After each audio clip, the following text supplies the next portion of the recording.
The MLB trade deadline is come and gone, and unless there's some late breaking news, the Atlanta Braves did not move any of their expiring deals. Let's talk about it.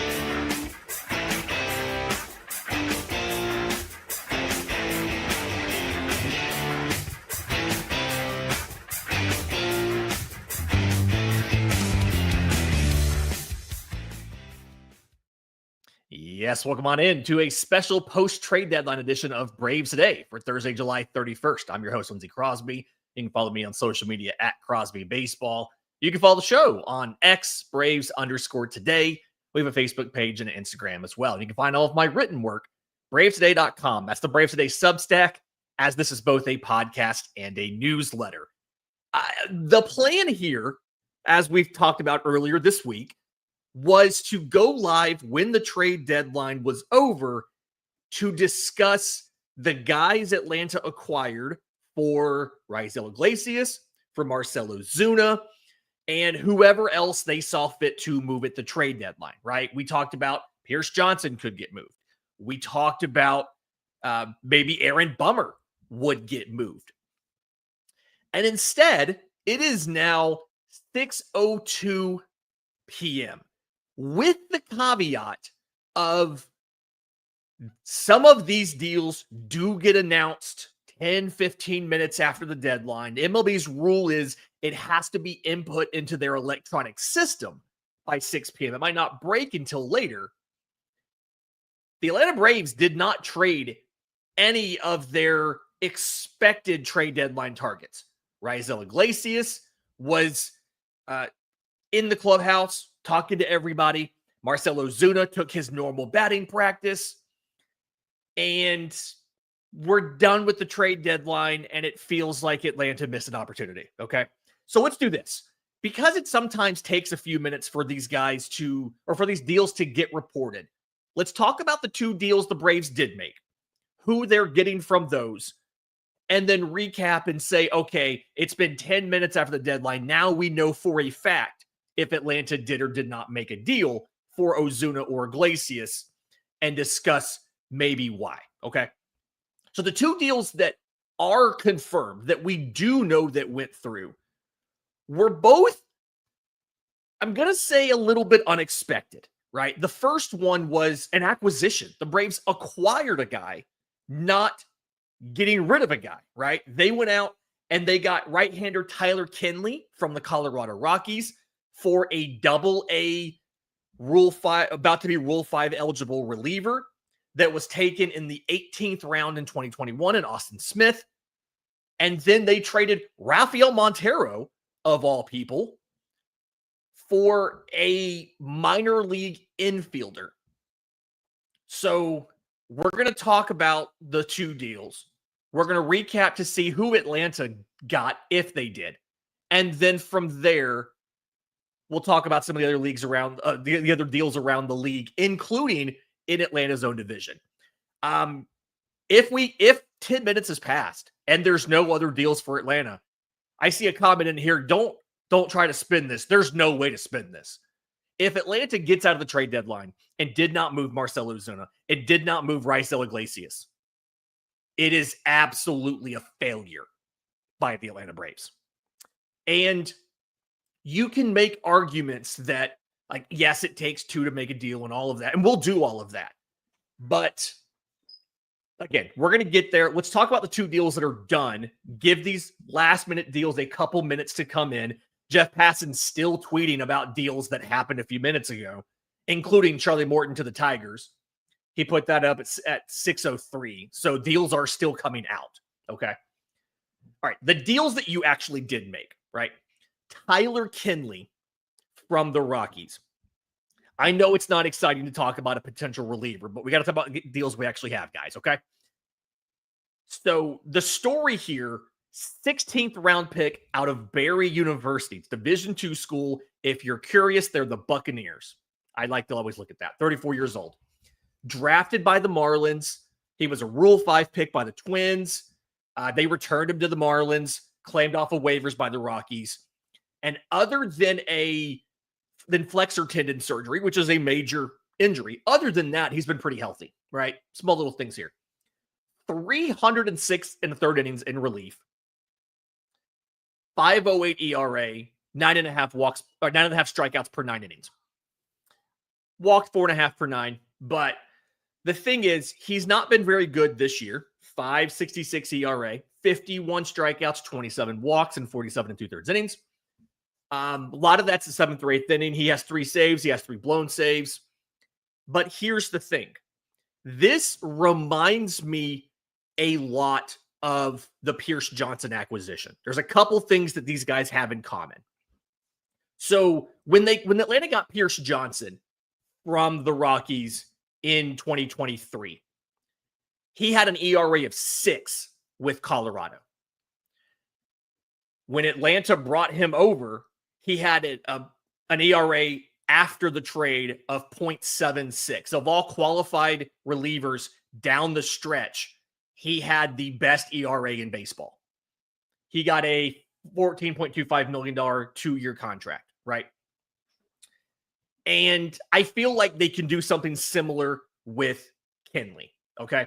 He's so when Pierce Johnson came over, curveball, fastball, slider, like 50% curveball, 35% fastball, 20% slider. And they shifted him to like 75% curveball.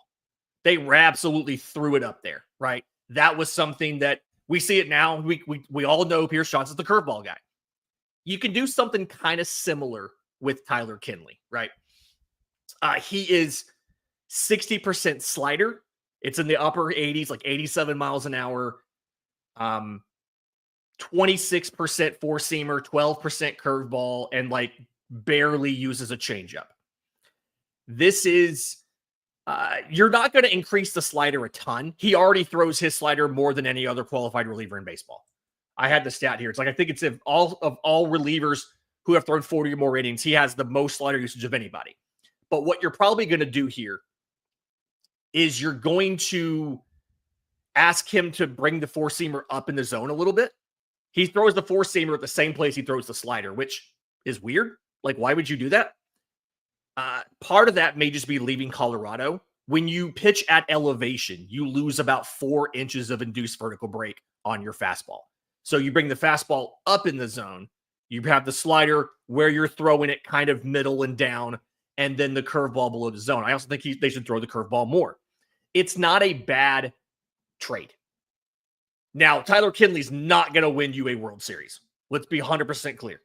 Tyler Kenley himself is not an impact player. I saw that in the chat, somebody asking.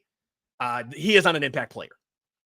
But getting guys like Tyler Kenley, he has a $5 million club option for next year to buy out $750,000. Atlanta has an opportunity. And if you want to know more about this, I wrote about this morning on bravestoday.com. So go check that out.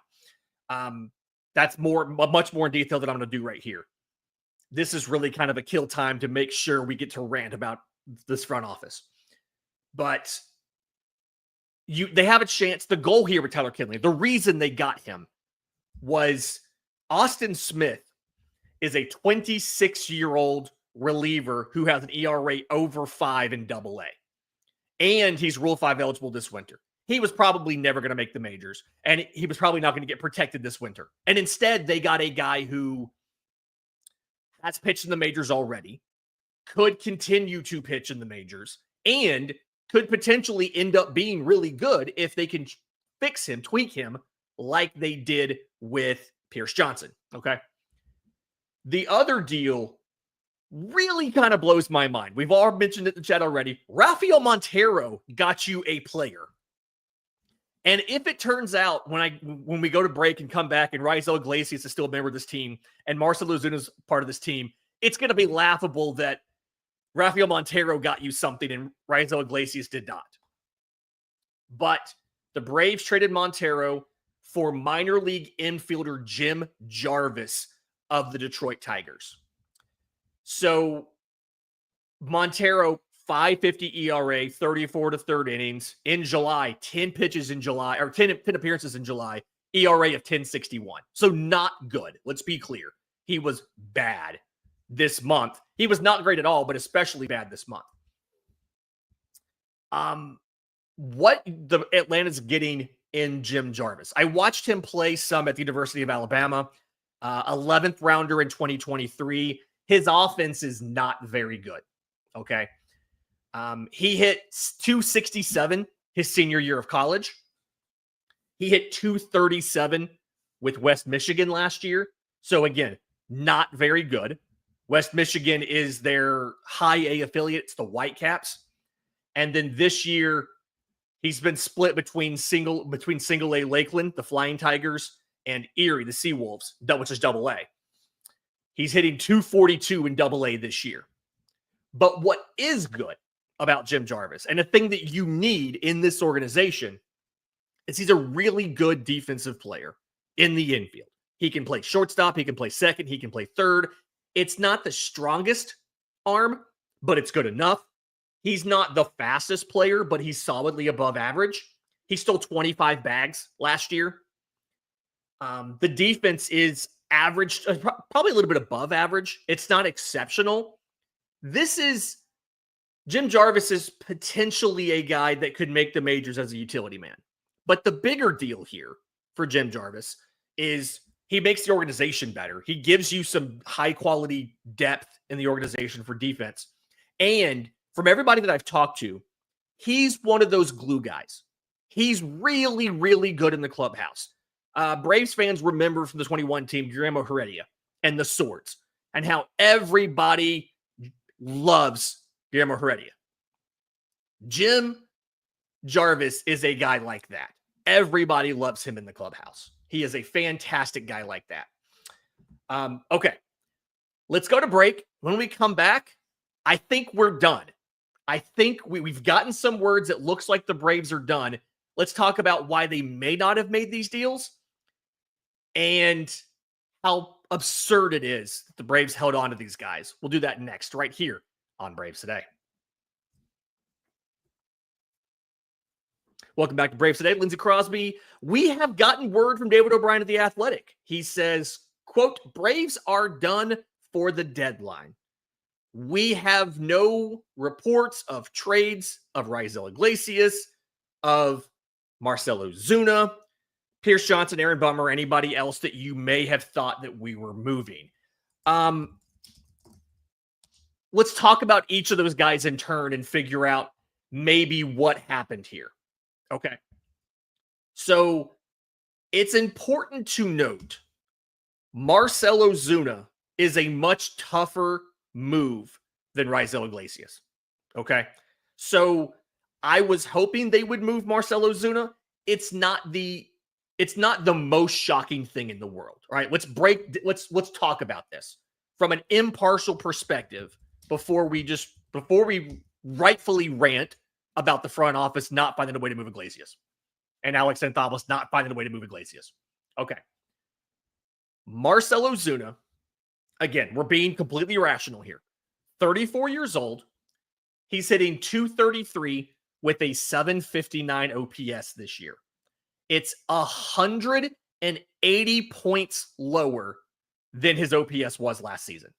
He had a 925 last year. He went from a 153 OPS plus to a 114. He has a grand total of 15 home runs in 400 plus plate appearances. He cannot play defense at all. He gives you no defensive value. He gives you no base running value. And other than a little bit of a brief surge here recently where he popped 2 homers, he hasn't done anything in 2 months at the plate other than this little brief thing right here. And the most important thing here is Marcell Ozuna has 10-5 rights, meaning he has spent 10 years in the league. He debuted in 2013. 10 years of service time. It's not just 10 years in the majors. It's 10 years of service time. He spent the last 5 with the same team, 20 through 24 with Atlanta. So 10-5 rights, meaning he can veto any single trade that is suggested. Now, we don't have anything confirmed that says he vetoed anything. Reports from earlier this week from Bob Nightingale were that Marcell Ozuna would be willing to waive his 10-5 rights if a team was going to offer him close to everyday playing time. That being said, there is zero reason he should be in the lineup tonight. Stick Drake Baldwin in the number 4 spot, right? There's zero reason Marcell Ozuna should continue to play for this team. Because the Atlanta Braves, as we've talked about over and over again, have nothing to play for this year. They are out just downright bad. Let's be honest. This is not like it's an underperforming team. They are 45-62. They are not mathematically eliminated, but they're pretty gosh darn close. It's like 0.1% on Baseball Reference to make the postseason. And not only is he not going to be here next year, but if you play Drake Baldwin, you have the ability to lock up a Rookie of the Year win for Marcell Ozuna. I'm sorry, for Drake Baldwin. And if you do that in a year where you're probably going to be picking likelihood in the top 5, Atlanta would get an additional draft pick for Drake Baldwin, an additional first-round pick. Drake Baldwin, he's cooled off a little bit, but he's batting .280 among qualified rookies. That is tied for the 5th best batting average in baseball. And here's what. All of the other 4 are in the American League. That is the best rookie batting average in the National League, .280. Drake Baldwin has 11 home runs. That's 3rd in all of baseball for qualified rookies. That's 2nd in the National League behind Agustin Ramirez. And again, you have to go down on the homer chart. You have to go 8 spots down to Dylan Cruz of the Nationals to find another National League player. All of the best rookies are in the American League this year. The A's have Nick Kurtz and Max Muncy and Jacob Wilson. Like, all the good guys are there. So Atlanta needs to play Drake Baldwin as much as possible. And there's 2 ways you can do this. I've seen it in the chat already. Number 1 is you just designate Marcell Ozuna for assignment right now. You do it. You don't even let him make it to Saturday to Bristol. You just designate him for assignment now. Now, I don't think Atlanta's going to do that simply because that's not the way that they work with veterans. They'll designate a bunch of people. They won't necessarily designate a guy who's been here for going on his 6th season. But I do think the other thing that you do is you go to Marcell and you say, hey, you're playing through it, but you have a torn labrum in your hip. Okay? You're going to free agency this year. You had a good week. Let's shut you down. Let's let you go ahead and have the hip surgery. To repair that, to heal from that. That's a 3 to 4 month, I think, rehab. That's not something incredibly quick. Let's go ahead and shut you down now. So you get a 2-month head start on rehabbing from your hip surgery so that you are healthy enough in the offseason to take and pass a physical and sign a free agent deal. And here's the thing. Even if Marcell Ozuna doesn't want to go on the IL, they can put him on the IL. If he's hurt, they can put him on the IL even if he doesn't want to go. So let's put Marcell Ozuna on the injured list so that Drake Baldwin can play every day. Because again, I don't think they're going to designate him for assignment. That's just not the thing they do. So let's do this. The one I'm having a lot more trouble with is Raisel Iglesias. And I'm just checking. Tell me in the chat here if you actually see a Braves trade, because I have not seen one, but I'm still trying to watch just in case. Again, we saw Braves are done for the deadline from David O'Brien, but if you do see something, let us know. I know that Raisel Iglesias has not been good on the whole this year, okay? 4.85 ERA. But recently, since he minimized the slider and they moved him for a little while out of low leverage and then back. Other than really that one outing against the Yankees, he's been pretty good. So the Milwaukee series in early June is when they first moved him out of the closing role and put him into lower leverage. Since the start of that Milwaukee series, he's pitched in 20 games, 18 2/3 innings with an ERA of 2.41. He's allowed 5 earned runs And four of those 5 earned runs came on in one outing versus the Yankees. Outside of that, he has one other appearance with a run allowed, and that's it. So he's been pretty good. 4 walks in that 18 2/3 innings, 22 strikeouts. Oh, and of those 4 walks, one of them was intentional. So 3 unintentional walks. And the fact that the Braves couldn't get something for that guy, I'm really curious to find out, was this something where they were not willing to pay the contract down? Because here's the thing. These guys have contractual control. They're both owed around $6 million apiece for the rest of the season. So was Atlanta not willing to cover that $6 million to get a better prospect? I don't really know what's going on. They were acting today like they had moves planned. They took Jason DeLay off of the 40-man roster to create a 40-man roster spot. I don't know what they're planning on doing here, but it obviously wasn't making trades. And this is really disappointing. There's zero reason to keep either one of these guys. And I've heard it a couple times in chat now. I'm really curious to hear from Alex Anthopoulos, to hear about what he says. The media, we only really get to talk to him a couple times during the year when there is something notable going on, right? Obviously, beginning of the year, end of the year, after the season, we always get him. But I think he spoke to us around time of Profar returning, so we got him then. He's done a couple radio interviews. I really want to hear why Atlanta either was not able to move Ozuna or Iglesias, or did not attempt to move some of the other relievers like Pierce Johnson in a market where you saw some really good prospects move for guys. I know these players weren't the best in the world, but I really want to hear what the reasoning is.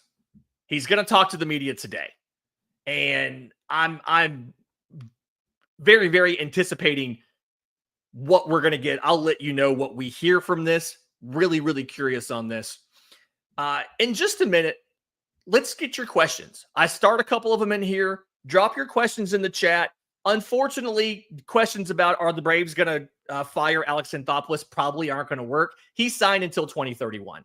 So it's going to be hard to do that. But let's get a couple questions from you guys. We'll do that next, right here on Braves Today.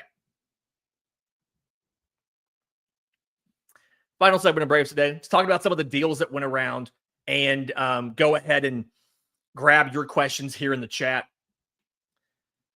I'm really curious as to the reasoning on this. Like I said, again, we'll get a little bit from Alex Anthopoulos later today, so that's going to come out pretty soon. But you guys had some questions. Dwayne asked really early in the show here, do you remember all the episodes where we asked, is this rock bottom? Are you more disappointed in one random loss, right? Like one of those Yankees games where the offense looks good and the bullpen blows it late. Is that more disappointing? Or is something like where it's just a couple bad performances ruin you?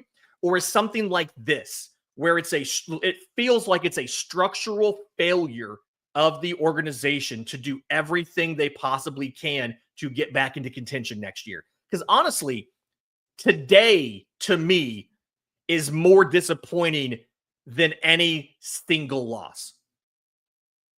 Because especially some of the prospects that we saw move were really, really good prospects. And you'd like to think that we could have gotten something for some of these guys. So I'm more disappointed here than I am disappointed about any sort of individual loss, honestly. That's just kind of where I am. And Daniel in the chat, same thing. This is way more disappointing than any single game this year.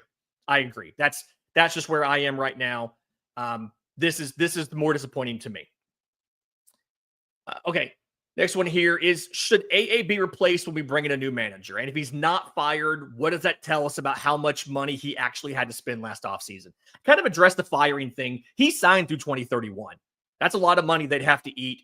I don't think they're going to fire him. I do think, and this is not a very popular opinion, I do think based on talking to him after the season, immediately after the season, I mean, they were eliminated, if I remember right, on a Wednesday from the wild card round. We spoke to him on Friday. Like 36 hours after the season was over, he met with us.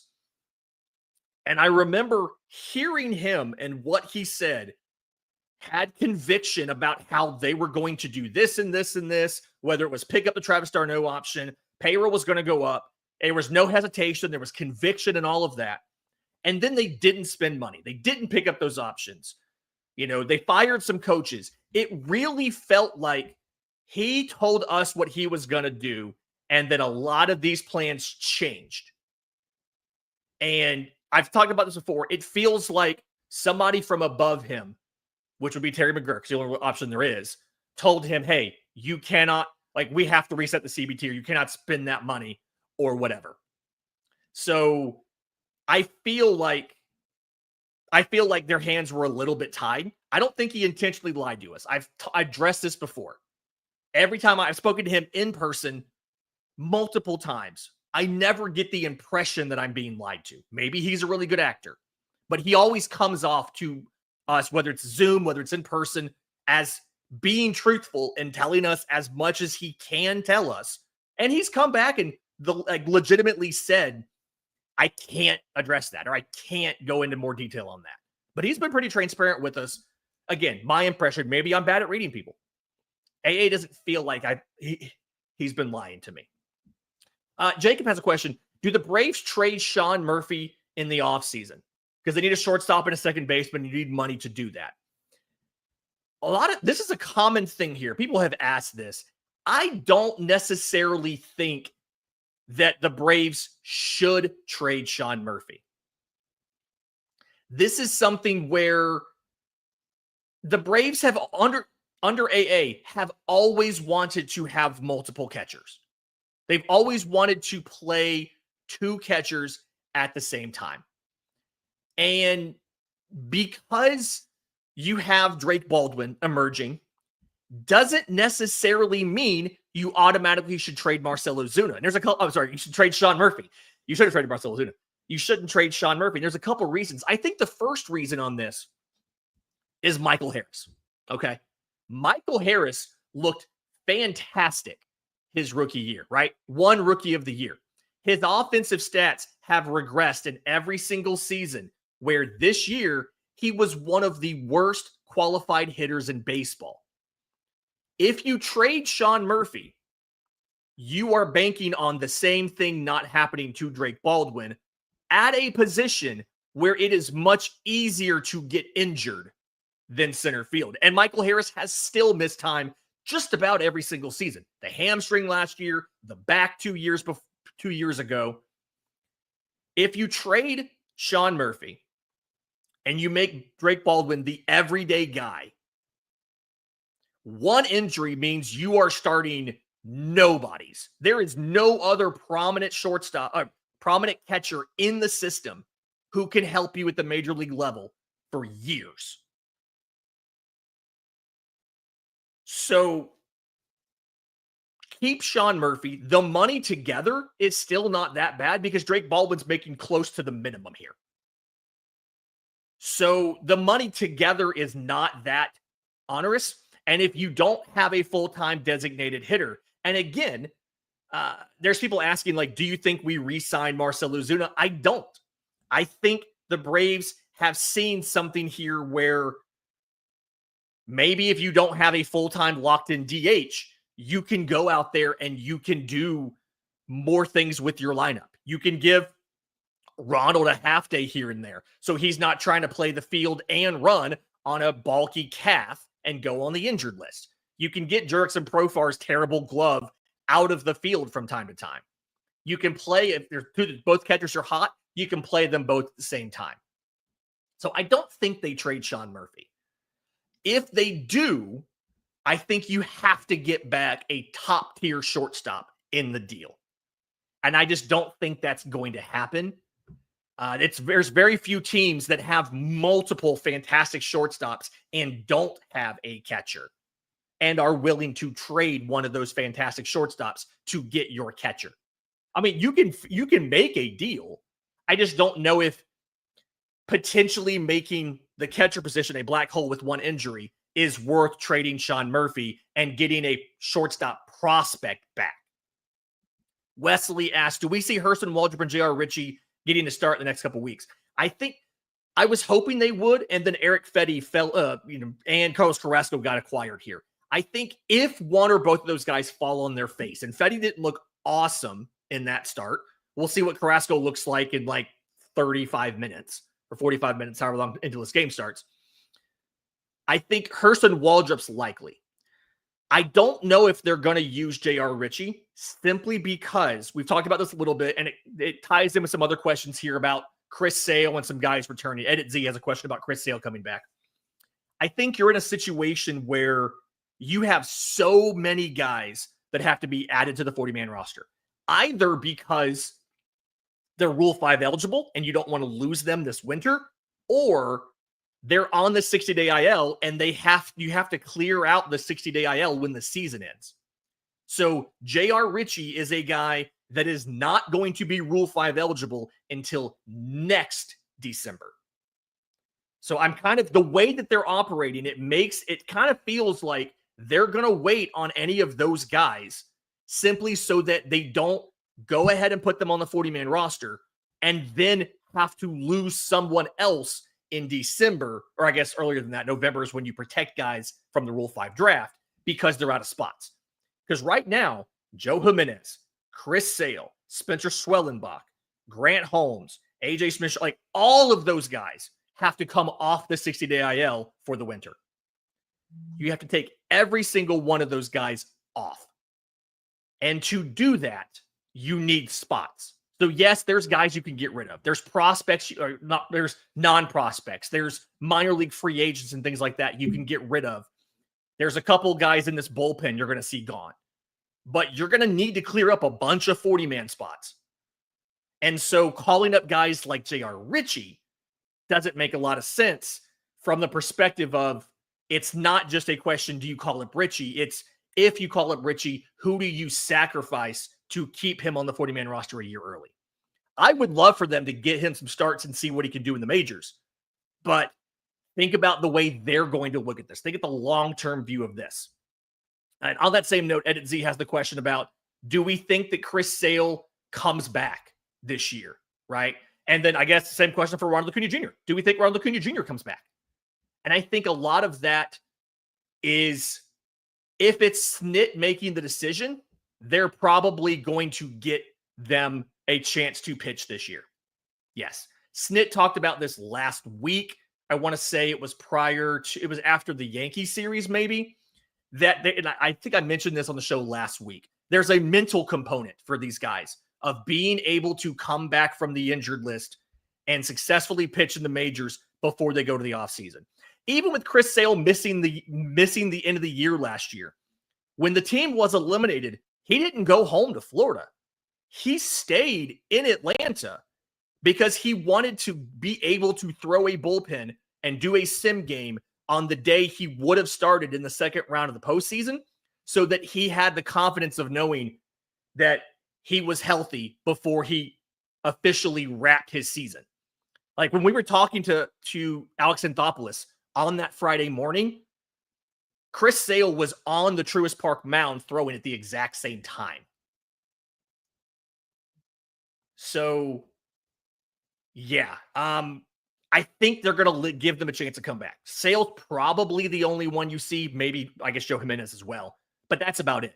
Everybody else is probably not going to come back simply because the time frames don't work out. Swellenbach would have like a week where he's even eligible to come back. So that's definitely probably not going to happen. Obviously, Smith, Shawver, and Holmes are going to come back.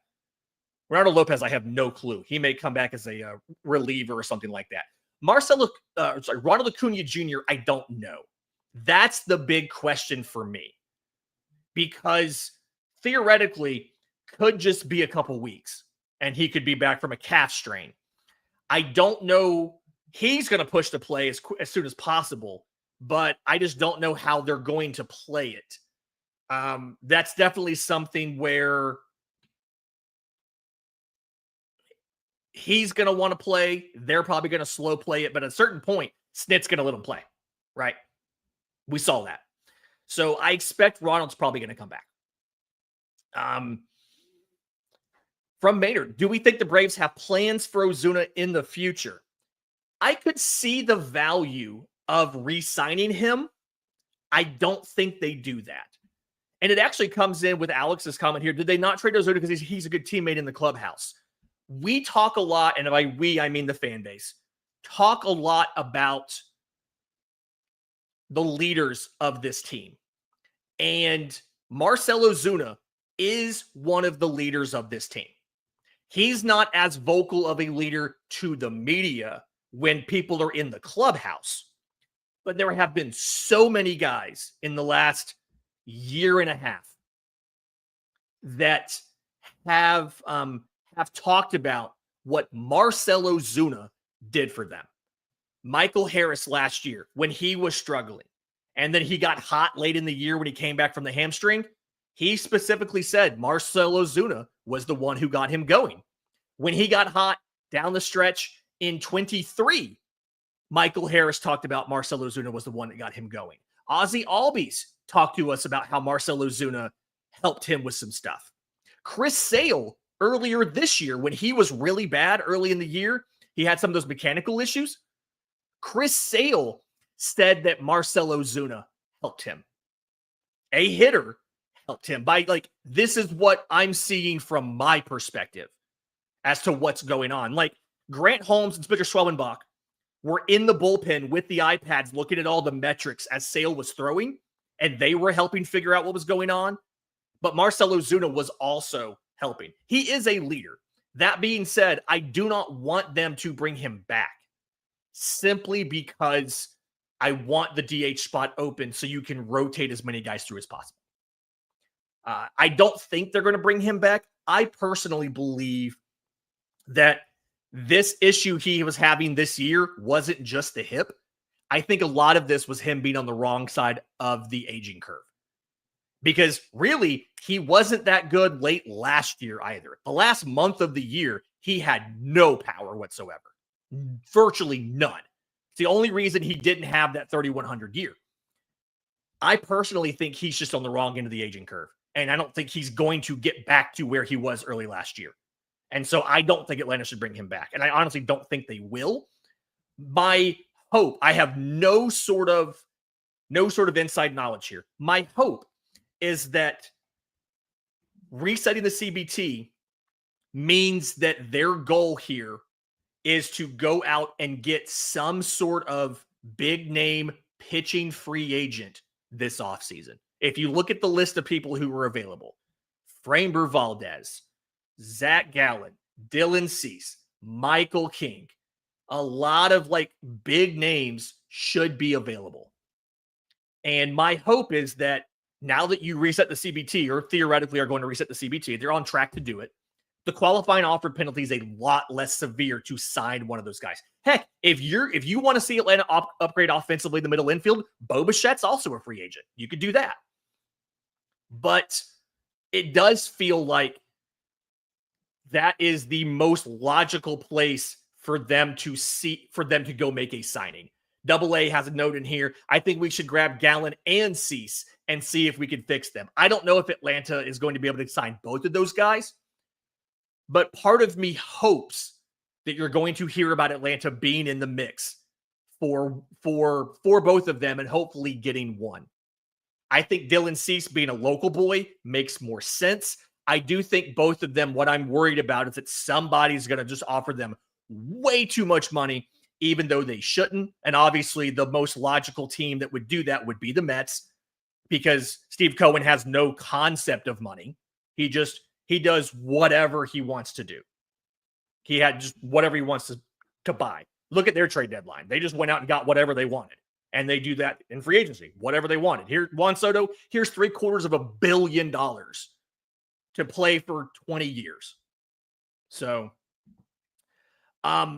one final note here on the trade deadline, and I'm glad that he put this out. Justin Toscano, former beat writer for the AJC, friend of the show, friend of mine. He's been super nice to me during when I was first starting on with the Braves at Northport or wherever it was. Super nice to me. He said, I have a Braves thought, but it's pure speculation. I'll start with this. It's wild how much goes on behind closed doors. You'd be surprised at the details the public isn't privy to. My opinion, this deadline reeks of Liberty Media not wanting the Braves to sell more and have fan interest, meaning money and profits, drop. I can see not trading Marcell Ozuna. There's a reason his market wouldn't be robust, but with the returns certain guys fetched today, to not deal Raisel Iglesias or even Pierce Johnson or Dylan Lee seems wild to me. I think that there's something to Justin's thought process here. I think it's a wrong decision. He's probably right. He's probably right that Liberty Media doesn't want it to look like they are throwing in the towel, doesn't want to sell and all of that. I do think that it's a wrong decision by Liberty Media. And this, you know what? Wouldn't be the first time that there's been a bad decision by Liberty Media, honestly. AA is speaking right now. I just realized I am missing this press conference. So we're going to wrap up Braves Today right here. This has been Braves Today for Thursday, July 31st, recapping a very uneventful trade deadline. We will be back with more content. I'll be talking more about Alex Anthopoulos' comments on the trade deadline. Until next time, this has been Braves Today.